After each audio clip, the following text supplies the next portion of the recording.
പിന്നെ സഹോദരന്മാർ, ഒരു കാര്യം കൂടി ഞാൻ പറയാണ്. നല്ല വീടെടുത്ത് വെച്ചു.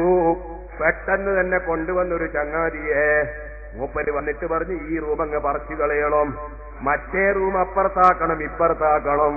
സുബ്ഹാനല്ലാഹ്, ലക്ഷക്കണക്കിനുറുപ്പിക ചെലവഴിച്ച സാധുവിന്റെ പണം മുഴുവനും തൊലച്ചു. അങ്ങനെ പറഞ്ഞിട്ട് നിങ്ങളെ ബുദ്ധിമുട്ടിക്കുന്ന ചില കക്ഷികൾ അവരുടെ ദേവാലയങ്ങളിലും ദൈവങ്ങളിലുമൊക്കെയുള്ള വിശ്വാസപ്രകാരം, അവരുടെ ദൈവത്തിന്റെയും ദേവാലയങ്ങളിലുള്ളയും ചില വിശ്വാസപ്രകാരം അവരുടെ വിഗ്രഹങ്ങളുടെ തലയും കാലുമൊക്കെ നിൽക്കുന്ന സ്ഥലം നോക്കിയിട്ട്, സുബ്ഹാനല്ലാഹ്, ഞാൻ ഈ അടുത്തൊരു വീട്ടിൽ ചെന്നപ്പോ അവിടെ വണ്ടി കയറാൻ വല്ലാതെ ബുദ്ധിമുട്ട്. ഞാൻ ചോദിച്ചല്ലേ അതിനെങ്ങ് മുറിച്ചാ പോരെ? എന്നോട് പറഞ്ഞ കന്നിമൂലയാ ഉസ്താദേ, കന്നിമൂലയാ മുറിച്ചാൽ അപ്പാട് ഹലാക്കായി പോകും. ഞാൻ ചോദിച്ചു, എന്റെ വീട്ടിന്റെ കന്നിമൂല കണ്ടിനോ നിങ്ങൾ? ഞാൻ ഇതുവരെയും ഹലാക്കാകാതെ ബാക്കിയില്ലേ? ഓ സുഹൃത്തുക്കളെ,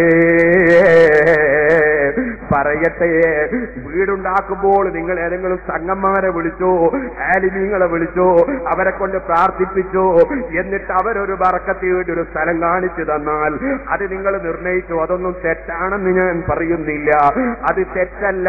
അതുപോലെ തന്നെ എഞ്ചിനീയറിംഗുമായി ബന്ധപ്പെട്ട ചില വിഷയങ്ങളുണ്ട്. കന്നിമൂല എന്ന് പറയുന്ന ഭാഗം ഒരുപക്ഷെ തെക്കൻ വെയിൽ കൊള്ളുന്ന സ്ഥലമായതുകൊണ്ട് അവിടെ അതാ ഇരിക്കുന്നവർക്ക് ആരോഗ്യം കുറയാൻ സാധ്യതയുണ്ട്. അവിടെ വെയിലെപ്പോഴും അടിച്ചുകൊണ്ടിരിക്കുന്ന ഒരു ഭാഗമാണ്. അതുകൊണ്ട് ആ സ്ഥലത്ത് നല്ല മരം വെച്ച് പിടിപ്പിച്ചാൽ, അതുപോലെ ഉയർന്നു നിന്നാൽ വെയിലിനൊരു തണല് കിട്ടാൻ സാധ്യതയുണ്ട്. അതുകൊണ്ട് പഴയ കാലത്ത് ചിലരൊക്കെ ആ ഭാഗത്ത് അതാ ഒരു പുളിമരം നട്ടിട്ടുണ്ടെങ്കിൽ, മറ്റേതെങ്കിലും മരം നട്ടിട്ടുണ്ടെങ്കിൽ, അവിടെ കുറച്ച് ഉയർത്തി വെച്ചിട്ടുണ്ടെങ്കിൽ അതൊക്കെ ഈ തെക്കൻ വെയിൽ അടിക്കാതിരിക്കാനുള്ളൊരു ഏർപ്പാടാണ്. അതൊക്കെ ഒരു അന്ധവിശ്വാസത്തിന്റെ ഭാഗമാക്കിയിട്ട് നിങ്ങൾ വിഷമിക്കേണ്ടതില്ല. ഇക്കാര്യം ഞാൻ സൂചിപ്പിക്കുകയാണ്.